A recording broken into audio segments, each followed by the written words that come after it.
Hello दोस्तों, स्वागत है आप सभी का साइंस फाइटर क्लासेज के इस डिजिटल लर्निंग प्लेटफॉर्म पे। आज की इस क्लास के माध्यम से हम उन क्वेश्चंस के बारे में डिस्कस करेंगे जो हर एग्जाम में रिपीट होते हैं और आपके आगामी एग्जाम के लिए काफ़ी इंपॉर्टेंट आपके लिए रहने वाले हैं। तो चलिए दोस्तों स्टार्ट करते हैं। आज का पहला क्वेश्चन ये रहा आपके सामने। अमीर खुसरो की किस कृति से जलालुद्दीन खिलजी के रणथंभौर अभियान का उल्लेख मिलता है? बहुत ही प्यारा प्रश्न है, गजब का प्रश्न है। तो यहाँ पे हम बात करें अमीर खुसरो की तो खजाइन उल फुतूह और मिफ्ता उल फुतूह है, दोनों जो रचनाएं हैं वो किसकी हैं? अमीर खुसरो की रचनाएं हैं। दोनों रचनाएं किसकी हैं? अमीर खुसरो की रचनाएं हैं। खजाइन उल फुतूह की हम बात करें तो खजाइन उल फुतूह में अलाउद्दीन के जितने भी विजयी अभियान हैं, अलाउद्दीन के विजयी अभियानों का वर्णन किसमें किया गया है? खजाइन उल फुतूह में किया गया है। जबकि मिफ्ता उल फुतूह में किसके विजयी अभियानों का वर्णन किया गया है? जलालुद्दीन के जितने भी विजयी अभियान हैं उन सभी का वर्णन किसके अंतर्गत मिलता है? मिफ्ता उल फुतूह में मिलता है। तो यहाँ पे जलालुद्दीन खिलजी का जो रणथंभौर पे आक्रमण होता है उसका वर्णन किसमें मिलता है? मिफ्ता उल फुतूह में मिलता है, जो किसकी रचना है? अमीर खुसरो की रचना है। तो ऑप्शन नंबर बी यहाँ पे बिल्कुल राइट होगा। जब जलालुद्दीन खिलजी रणथंभौर के किले को नहीं जीत पाया तो उसने कहा कि मैं ऐसे 10 किलों को मुसलमान के बाल के बराबर भी नहीं समझता। तो ये भी आप यहाँ से याद रख सकते हैं। अगले क्वेश्चन की हम बात करें तो अगला क्वेश्चन ये रहा आपके सामने आपकी स्क्रीन पर। गधों का मेला कहाँ लगता है? बहुत ही सिंपल सा क्वेश्चन आपको यहाँ पे पूछा गया है। गधों का मेला कहाँ लगता है? तो ये गधों का जो मेला है वो कहाँ लगता है? जयपुर। कहाँ पे लगता है? लूणियावास जयपुर में। लूणियावास जयपुर में लगता है गधों का मेला। यहाँ पे हम शीतला माता की बात करें, देखिए काफी बार एग्जाम में क्वेश्चन पूछा जाता है। शीतला माता जो गधों का मेला है वो कब लगता है? शीतलाष्टमी को लगता है। और ये शीतलाष्टमी कब मनाई जाती है? चैत्र कृष्ण अष्टमी को। चैत्र कृष्ण अष्टमी को हम क्या कहते हैं? शीतलाष्टमी कहते हैं। और इस दिन गधों का मेला लगता है। ये जो शीतला माता का मंदिर है ये कहाँ पे स्थित है? सील की डूंगरी चाकसू।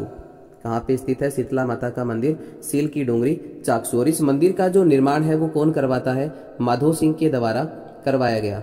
जो शीतला माता का मंदिर है इस मंदिर का निर्माण किसके द्वारा करवाया गया? माधो सिंह के द्वारा करवाया जाता है। इसके अलावा एक और इम्पोर्टेंट क्वेश्चन यहाँ पे बनता है। चेचक निवारक देवी के रूप में पूजा जाता है किसको? शीतला माता को। शीतला माता को चेचक निवारक देवी के रूप में पूजा जाता है। इसके जो पुजारी होते हैं वो कुम्हार जाति के लोग होते हैं। और इस मेले को हम क्या कहते हैं? बैलगाड़ी मेला के नाम से जाना जाता है। आगे हम बात करें अगले क्वेश्चन की तो इस क्वेश्चन का राइट आंसर होगा जयपुर। लूणियावास जयपुर में लगता है गधों का मेला। चलिए बढ़ते हैं नेक्स्ट क्वेश्चन की ओर। एक और गजब का क्वेश्चन ये रहा आपके सामने। रागमाला किसकी रचना है? ऑप्शन आपको दिए गए हैं उस्ताद चांद खान, कुंभा, पंडित भाव भट्ट, पुंडरीक विठल। तो रागमाला जो रचना है वो किसकी है? पुंडरीक विठल की। और पुंडरीक विठल जो है वो किसके दरबारी कवि थे? ये मानसिंह प्रथम के दरबारी कवि थे। किसके दरबारी कवि होते हैं ये? मानसिंह प्रथम के दरबारी कवि हैं। इनकी जो रचना है वो कौन सी है? रागमाला। तो ऑप्शन नंबर डी यहाँ पे बिल्कुल राइट होगा। आगे हम बात करें पंडित भाव भट्ट की तो पंडित भाव भट्ट जो है वो बीकानेर के अनूप सिंह के दरबारी कवि होते हैं। किसके दरबारी कवि हैं? बीकानेर के अनूप सिंह के। यहाँ पे क्वेश्चन आता है अनूप सिंह का कि अनूप सिंह को माही मारातीब की उपाधि किसके द्वारा दी गई? काफी इंपॉर्टेंट क्वेश्चन है। माही मारातीब की जो उपाधि है वो किसके द्वारा दी जाती है? बीकानेर के अनूप सिंह को। तो ये आप यहाँ से याद रख सकते हैं, औरंगजेब के द्वारा ये उपाधि अनूप सिंह को दी जाती है। इसके अलावा हम बात करें इनकी रचनाओं की, पंडित भाव भट्ट की रचनाओं की, तो अनूप प्रकाश, अनूप रतन सागर, ये रचनाएं किसकी हैं? पंडित भाव भट्ट की हैं, जो बीकानेर के अनूप सिंह के दरबारी कवि होते हैं। इसके अलावा महाराणा कुंभा की भी काफी सारी रचनाएं हैं। उनमें से जो कुछ मुख्य रचनाएं हैं वो आपकी सूड प्रबंध, सूड प्रबंध के अलावा कामराज, रत्तीसार, रसिक प्रिया पे इन्होंने टीका लिखी है। इसके अलावा संगीत राज आप यहाँ से याद रख सकते हैं। ये 5 खंडों में बटी हुई है। कितने खंड में विभाजित है? 5 खंडों में। संगीत मीमांसा, ये जो सारी रचनाएं हैं वो किसकी है? महाराणा कुंभा की हैं। इतिहास में महाराणा कुंभा को हिंदू सुल्तान, नंदी केसवर, कलश नरपति आदि नामों से इसको जाना जाता है। इसकी उपाधियों की हम बात करें तो काफी उपाधियां हैं महाराणा कुंभा की। दान गुरु के अलावा छाप गुरु के अलावा हाल गुरु, अभिनव भ्राताचार्य, राजगुरु, ये सभी उपाधियां जो हैं वो किसकी हैं? महाराणा कुंभा की हैं। उस्ताद चांद खान की हम बात करें तो उस्ताद चांद खान जो है वो प्रताप सिंह, देखिए उस्ताद चांद खान के बारे में भी काफी बार एग्जाम में क्वेश्चन आया हुआ है कि उस्ताद चांद खान जो है वो जयपुर के प्रताप सिंह के संगीत गुरु थे। प्रताप सिंह, जयपुर के जो प्रताप सिंह हैं उनके संगीत गुरु कौन थे? उस्ताद चांद खान। और इनका एक ग्रंथ भी है, वो ग्रंथ भी आप यहाँ से याद रख सकते हैं। ग्रंथ है इनका स्वर सागर। कौन सा ग्रंथ लिखा इन्होंने? स्वर सागर ग्रंथ की रचना की है उस्ताद चांद खान के द्वारा। चलिए बढ़ते हैं नेक्स्ट क्वेश्चन की ओर। अगला क्वेश्चन ये रहा आपके सामने। एक और गजब का क्वेश्चन आपको पूछा गया है। अमृता देवी की स्मृति में खेजड़ली शहीद मेला कब लगता है? अमृता देवी की स्मृति में जो खेजड़ली मेला है जोधपुर में खेजड़ली गांव में भरता है, वो उसका आयोजन कब किया जाता है? कार्तिक शुक्ल एकादशमी, कार्तिक शुक्ल दशमी, भाद्रपद शुक्ल अष्टमी, भाद्रपद शुक्ल दशमी, और चौथा ऑप्शन आपको दिया है आषाढ़ शुक्ल दशमी। तो इस क्वेश्चन का राइट आंसर क्या हो जाएगा? भाद्रपद शुक्ल दशमी। ऑप्शन नंबर सी यहाँ पे बिल्कुल राइट होगा। यहाँ पे भाद्रपद शुक्ल दशमी को हम क्या कहते हैं? तेजा दशमी। इस दिन तेजा दशमी भी मनाई जाती है। तेजा दशमी जो है उसका आयोजन कब होता है? भाद्रपद शुक्ल दशमी को। घटना की हम बात करें तो देखिए ये घटना जो है वो कब की है? 1730 ईस्वी की है, जब मारवाड़ के राजा कौन हुआ करते थे? अभय सिंह।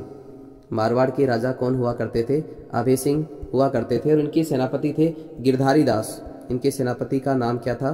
गिरधारी दास। तो यहाँ पे अभय सिंह ने पेड़ों को काटने का आदेश दिया, तो गिरधारी दास के नेतृत्व में खेजड़ली गांव में, जोधपुर के खेजड़ली गांव में 363 लोगों को, स्त्री पुरुषों को क्या कर दिया गया?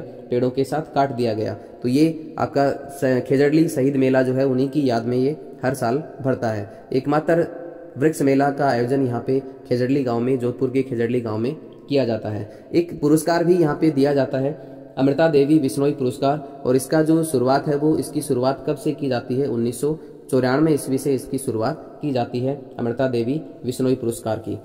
ये भी आप यहाँ से याद रख सकते हैं। अगले क्वेश्चन की हम बात करें तो अगला क्वेश्चन ये रहा आपके सामने। एक और गजब का क्वेश्चन देखिए। पछेवड़ा क्या है? एक रस्म है, पगड़ी है, ओढ़ने वाला मोटा वस्त्र है, या फिर आभूषण है?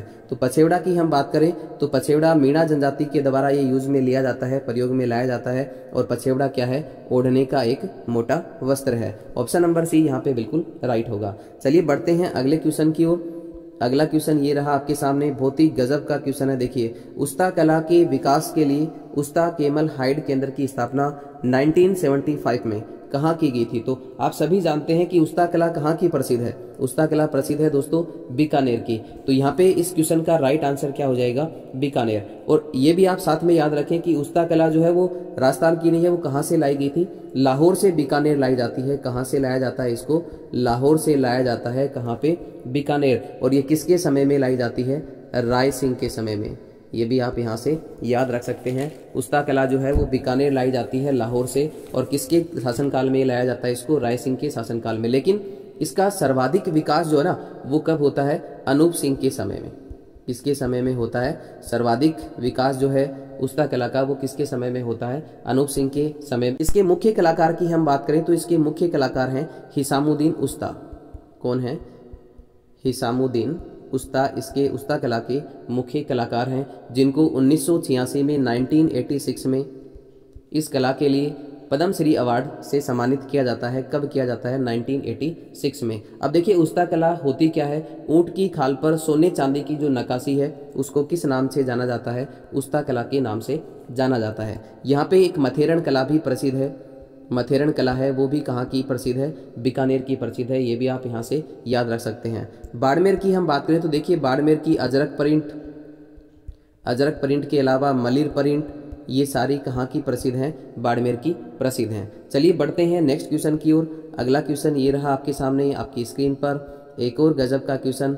राजस्थान में रायका जाति किस व्यवसाय से संबंधित है? दोस्तों रायका भी हम कह सकते हैं, रेबारी जाति भी हम कह सकते हैं, रायका या फिर रेबारी। तो रायका और रेबारी जाति जो है, रायका या रेबारी जाति जो है वो ऊंट पालक जाति के अंतर्गत आती है। तो यहाँ पे इस क्वेश्चन का राइट आंसर क्या होगा?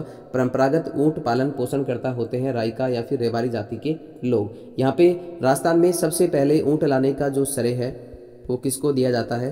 पाबूजी को। किसको मिलता है? पाबूजी को। राजस्थान में सबसे पहले ऊंट कौन लेके आए थे? पाबूजी लेके आए थे। और पाबूजी को किसका अवतार माना जाता है? लक्ष्मण का अवतार माना जाता है। ये भी आप यहाँ से याद रख सकते हैं। इसके अलावा पाबूजी के पावड़े बहुत ही प्रसिद्ध हैं। पाबूजी के पवाड़े जो हैं वो किस वाद्य यंत्र के साथ गाए जाते हैं? माठ वाद्य यंत्र के साथ गाए जाते हैं। चलिए बढ़ते हैं नेक्स्ट क्वेश्चन की ओर। अगला क्वेश्चन ये रहा आपके सामने आपकी स्क्रीन पर। सिवी जनपद की राजधानी कौन सी थी?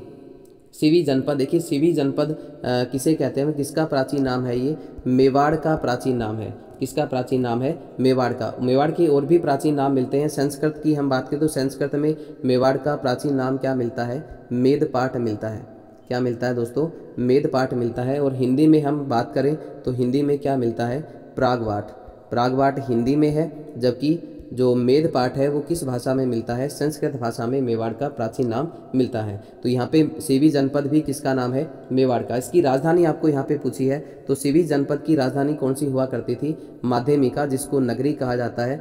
ये कहाँ पे स्थित है, चित्तौड़ में स्थित है, चित्तौड़गढ़ में स्थित है माध्यमिका नगरी। इसके अलावा हम बात करें करकोट, तो देखिए करकोट या फिर इसका दूसरा नाम है मालो, ये प्राचीन नाम है किसका, नगर का प्राचीन नाम है। और नगर कहाँ पे है दोस्तों, नगर है आपका टोंक में। एक नगरी अलग है, नगरी चित्तौड़गढ़ में है, जबकि नगर कहाँ पे है, टोंक में स्थित है। इसको आप यहाँ से याद रख सकते हैं। आगे हम बात करें अगले क्वेश्चन की, तो अगला क्वेश्चन ये रहा आपके सामने, रांगड़ी बोली किन बोलियों का मिश्रण है। बहुत ही अच्छा प्रश्न यहाँ पे आपको पूछा गया है। रांगड़ी जो बोली है वो किन दो बोलियों का मिश्रण है, मेवाड़ी या मालवी, हाड़ौती या मालवी, मारवाड़ी या मालवी, मेवाती और मालवी। तो यहाँ पे रांगड़ी जो बोली है वो किसका मिश्रण है, मारवाड़ी और मालवी दोनों का मिश्रण है। रांगड़ी कहाँ बोली जाती है, ये बोली जाती है हाड़ौती अंचल में या हाड़ौती क्षेत्र में बोली जाने वाली बोली जो है वो कौन सी है, रांगड़ी।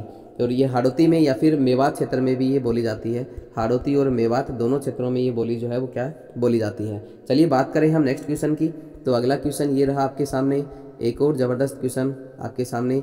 राजपूताना म्यूजियम अजमेर की स्थापना, अजमेर में राजपूताना म्यूजियम की स्थापना की गई है, ये कब की गई थी, ये आपको पूछा गया है। ऑप्शन आपके सामने है 1911, 1938, 1947, 1908। तो राजपूताना म्यूजियम की स्थापना कब की जाती है, 1908 में की जाती है। 1908 में स्थापित होता है राजपूताना म्यूजियम। और ये राजपूताना म्यूजियम जो है वो अकबर के मैगजीन दुर्ग में स्थापित होता है। ये भी आप याद रखें, कहाँ पे स्थापित होता है, अकबर का जो मैगजीन दुर्ग था उस दुर्ग में ही स्थापित किया जाता है राजपूताना म्यूजियम को। ये जो मैगजीन दुर्ग है ये राजस्थान में मुगल स्थापत्य शैली का पहला दुर्ग है, एकमात्र दुर्ग है।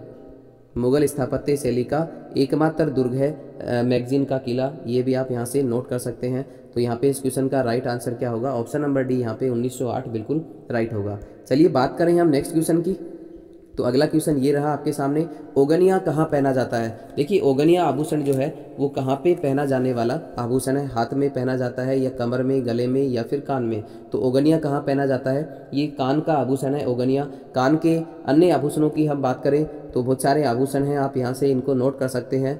एरण हार जो है वो कहाँ पे पहना जाता है, कान में पहना जाता है। इसके अलावा पीपल पत्रा जो काफ़ी बार पूछा भी गया है एग्जाम में, पीपल पत्रा, पीपल पन्ना, ये सारे आभूषण जो हैं वो कहाँ पे पहने जाते हैं, कान में पहने जाते हैं। इसके अलावा झेला, लटकन, झेला, लटकन और छेलकड़ी, लूंग, ये सारे कहाँ पे पहने जाने वाले आभूषण हैं, ये सारे कान में पहने जाने वाले आभूषण हैं। चलिए बात करें हम अगले क्वेश्चन की, तो अगला क्वेश्चन ये रहा आपके सामने आपकी स्क्रीन पर। बहुत ही अच्छा प्रश्न आपको यहाँ पे पूछा गया है, बिसलदेव रासो की मुख्य महिला पात्र निम्न में से कौन सी है। देखिए दोस्तों बहुत ही अच्छा प्रश्न यहाँ पे आपको पूछा गया। बिसलदेव रासो की हम बात करें तो बिसलदेव रासो किसकी रचना है, आप सभी जानते हैं कि बिसलदेव रासो किसके द्वारा लिखी गई, नरपति नाल की रचना है। ये किसकी रचना है, नरपति नाल की रचना है।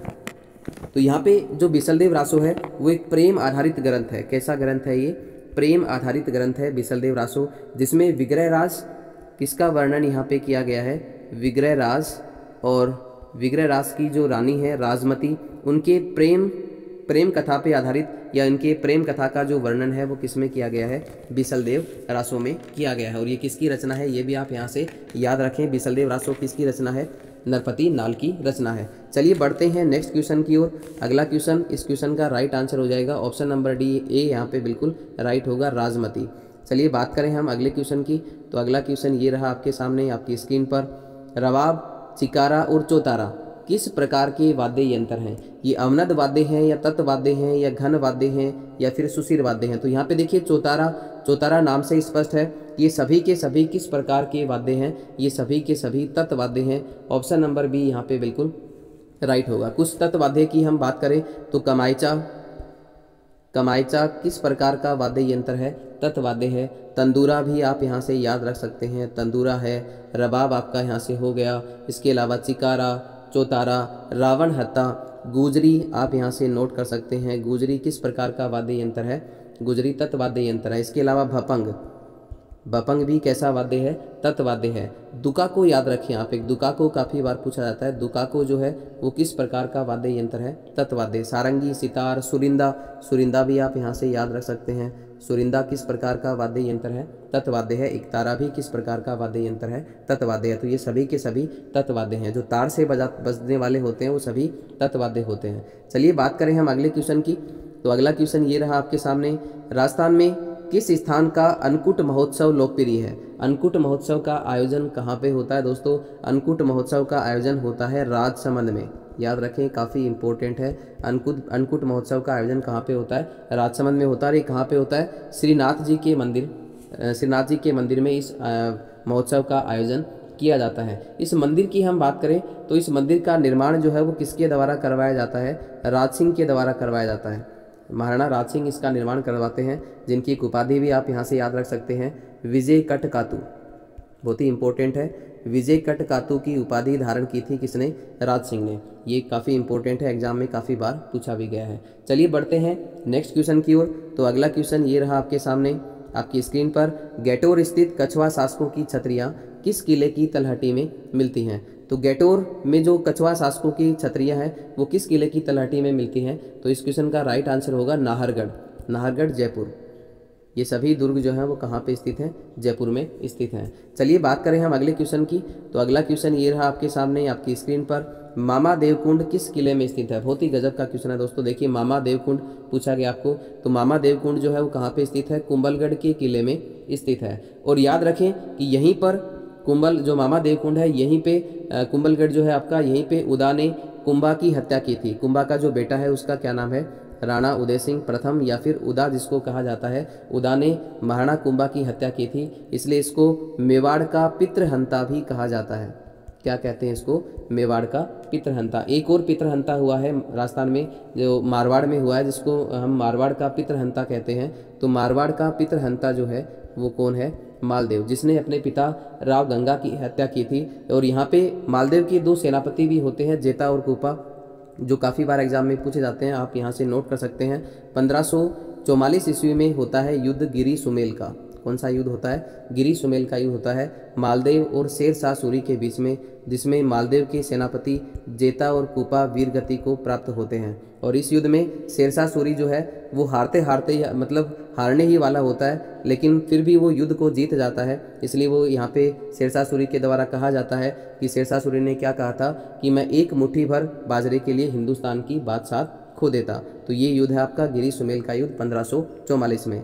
जो मालदेव के सेनापति हैं कौन थे? जेता और कूपा। और इस जेता और कूपा जो हैं वो इस युद्ध में वीरगति को प्राप्त होते हैं। चलिए बढ़ते हैं नेक्स्ट क्वेश्चन की ओर। इस क्वेश्चन का राइट आंसर होगा ऑप्शन नंबर डी, कुंभलगढ़ यहाँ पे बिल्कुल राइट होगा। चलिए बढ़ते हैं अगले क्वेश्चन की ओर। अगला क्वेश्चन ये रहा आपके सामने आपकी स्क्रीन पर, प्रसिद्ध राजस्थानी लोकगीत पाथल और पीथल की रचयिता कौन है? पाथल और पीथल जो है वो किसकी रचना है? तो ये आप सभी जानते हैं, पाथल और पीथल किसकी रचना है? कन्हैया लाल सेठिया की रचना है, जो राजस्थान के चूरू जिले से संबंध रखते हैं। कहाँ के हैं? कन्हैया लाल सेठिया चूरू जिले के हैं। यहाँ पे पाथल की हम बात करें तो पाथल किसको कहा गया है? महाराणा प्रताप को कहा गया है। और पीथल किसको कहा गया है? पृथ्वीराज राठौड़। किसको कहा गया है? पृथ्वीराज राठौड़, जो कि बीकानेर के हैं। पृथ्वीराज राठौड़ राय सिंह के पुत्र पृथ्वीराज राठौड़ को यहाँ पे क्या कहा गया है? पीथल कहा गया है। और यहाँ पे पृथ्वीराज राठौड़ की एक बहुत ही शानदार रचना है। वो रचना कौन सी है? वेली किशन रुक्मणीरी, जो किस भाषा में लिखी गई है? डिंगल भाषा में लिखी गई है। कौन सी रचना है पृथ्वीराज राठौड़ की? वेली किशन रुक्मणीरी। किस भाषा में लिखा गया है इसको? डिंगल भाषा में लिखा गया है। और दुर्सा आढ़ा ने इस वेली किशन रुक्मणीरी को 5वां वेद और 19वां पुराण कहा है। ये भी आप यहाँ से नोट कर सकते हैं। 5वां वेद और 19वां पुराण कहा है किसको? वेली किशन रुक्मणी को। किसने कहा है? दुर्सा आड़ा ने कहा है। और इस पृथ्वीराज राठौड़ को क्या कहा जाता है? डिंगल का हेरोस कहा जाता है। क्या कहा जाता है? पृथ्वीराज राठौड़ को डिंगल का हेरोस कहा जाता है। और ये किसने कहा था दोस्तों? ये कहा था टेसी टोरी ने। डिंगल का होरेस किसने कहा था? टेसीटोरी कहाँ के थे? इटली के थे, जो बीकानेर के गंगा सिंह के समय में राजस्थान आए थे। और इनकी छतरी भी कहाँ पे है? बीकानेर में है, जो काफ़ी बार एग्जाम में पूछी गई है। टेसीटोरी की छतरी कहाँ पे बनी हुई है? टेसीटोरी की छतरी बनी हुई है बीकानेर में। किसके समय में आए थे ये? बीकानेर के गंगा सिंह के समय में राजस्थान आए थे। आगे हम बात करें विजयदान देथा की, तो देखिए विजयदान देथा की भी बहुत सारी रचनाएं हैं। उनमें से जो मुख्य रचनाएं हैं जो एग्जाम में काफ़ी बार आती हैं, बातारी फुलवारी, इसके अलावा तीड़ो राव, इसके अलावा एक रचना है विजयदान देथा की मारू बादलो, उलझन है, इसके अलावा कब्बू रानी, अलेखू हिटलर, ये सारी रचनाएं किसकी हैं? विजयदान देथा की रचनाएं हैं। चलिए बढ़ते हैं अगले क्वेश्चन की ओर। अगला क्वेश्चन ये रहा आपके सामने आपकी स्क्रीन पर। जहांगीर ने दलथंबन या सेना के नियंत्रक की उपाधि किसे दी थी? ऑप्शन आपको दिए हैं यहाँ पे, मलिक अंबर, सूर सिंह, गज सिंह, अनूप सिंह।